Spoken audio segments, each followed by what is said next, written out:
that we all know what needs to be done. We all know that the largest contributor to road carnage is overspeeding, reckless driving, drunken driving. The numbers have not been coming down. The numbers have been going up. Every year, the numbers are going up. Waziri and your team, the numbers have to come down.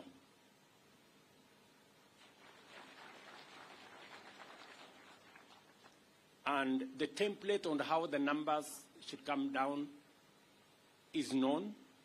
It's practiced elsewhere. Impunity is keeping us from doing the right thing. Governor Sakaja has said that he has closed pubs and places where alcohol is sold at termini. I mean, there cannot be greater impunity than licensing alcohol to be sold at termini when we know that the people at the termini are drivers. But it's continuing. It's happening just before our eyes. And I want to promise you, Governor, as I have said before, you will never get a telephone call from me to tell you to do the popular thing. I will not do it. I will always call you to tell you to do the right thing.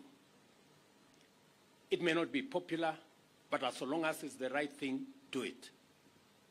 The challenge we have, and that is why we haven't made as much progress as we should, and that is why we have not achieved our potential as a country, is that those of us who have the opportunity to lead, those of us who have been chosen as leaders, want to do convenient things, want to do popular things.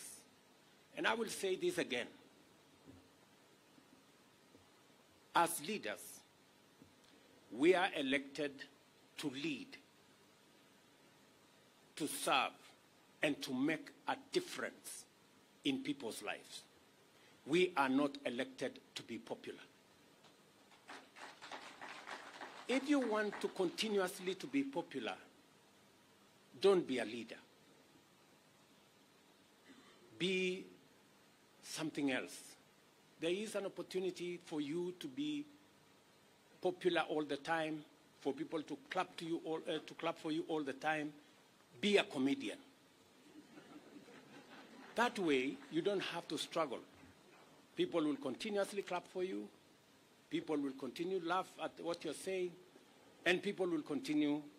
You will continue to be popular. But those of us who have an opportunity to lead, let us do the right thing.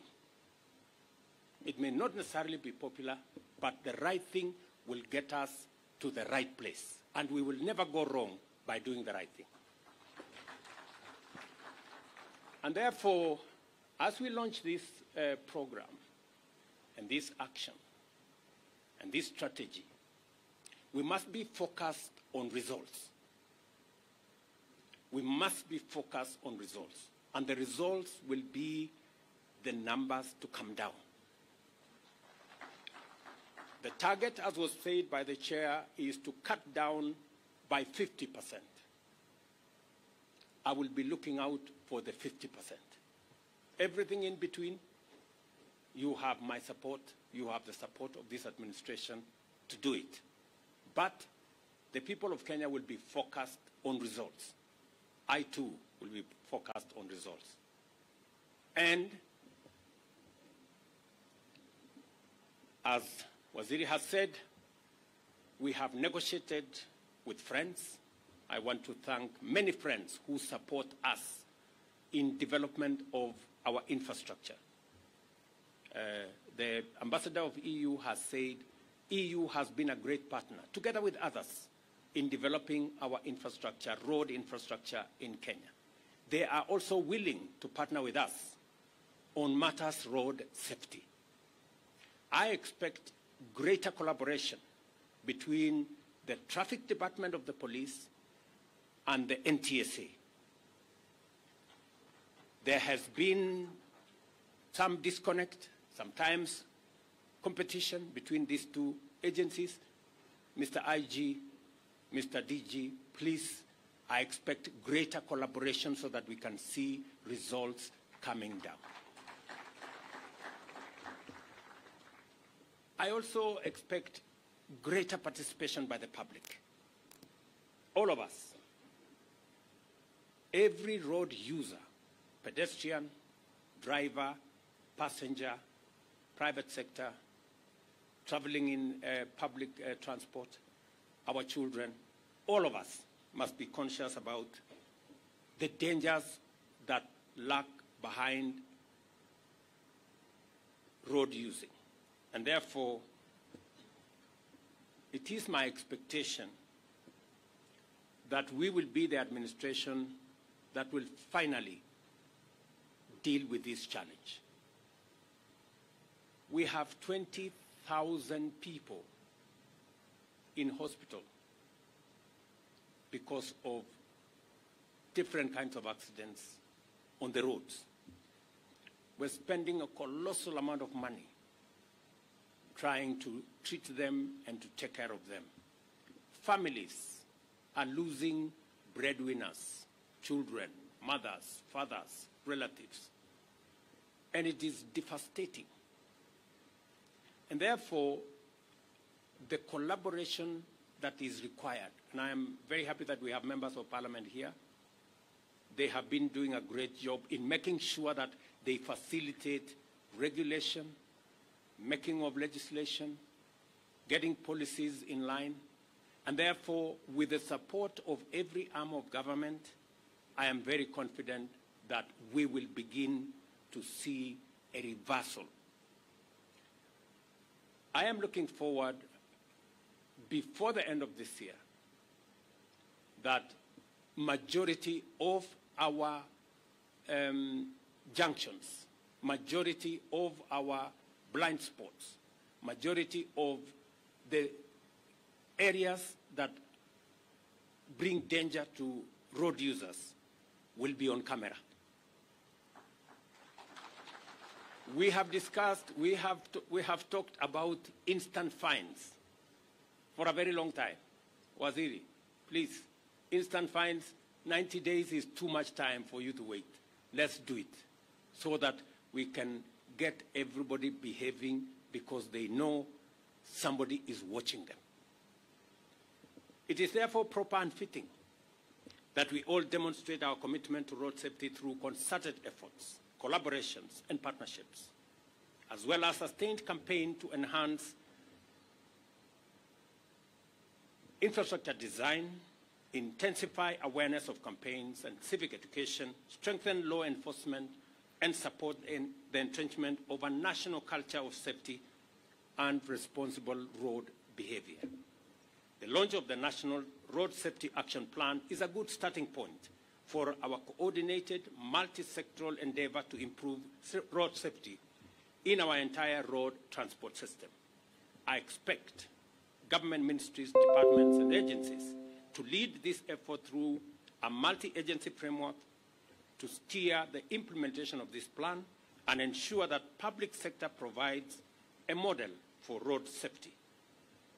We all must recognize the importance of road safety and remain mindful of the fact that reckless behavior endangers both perpetrators and innocent third parties. Consequently, we must henceforth implement a zero-tolerance approach to negligence on our roads and enforce the traffic laws and regulations to their fullest extent in order to promote safety, order, and efficiency on our road transport system. The National Police Service shall ensure that there are no exceptions from compliance, regardless of whether you operate border-border, heavy commercial vehicles, school transport, or any other vehicle on our roads. The government is committed to support the implementation of the National Road Safety Action Plan by providing resources, addressing legal and regulatory gaps, enhancing the capacity of the National Police Service to enforce traffic laws, and investing in automation and digitization of law enforcement and traffic management, among other interventions. I take this opportunity to appreciate the considerable support we have received from development partners, including the World Bank, the European Union, and the African Development Bank. I also urge potential partners to come aboard and take part in this noble mission to keep our people safe on our roads. I also look forward to seeing other organizations, including institutions of higher learning, join this collaboration to strengthen the use of evidence-based strategies and conduct research into various dimensions of road safety and road use behavior. Road safety is a shared responsibility which requires the execution of an all-of-society strategy throughout the country on a sustainable basis. I urge all Kenyans to observe road safety and report violations as part of their civic duty under community policing. Do not travel in overloaded vehicles and use the earliest opportunity to make sure that you report speeding or recklessly driven vehicles. The police must collaborate with citizens and ensure that dangerously driven public service transport vehicles reimburse fares upon arrest. We are determined to transform Kenya's road transport system from sites of frequent carnage into an efficient network that drives productivity and competitiveness, because it is our intention to make sure that travelers reach their destinations and Kenyans travel safely in pursuit of opportunities to all places at all times. The collaboration that I see here from the Matatu Owners Association, those who are in the Association of Drivers, the ministry, and all actors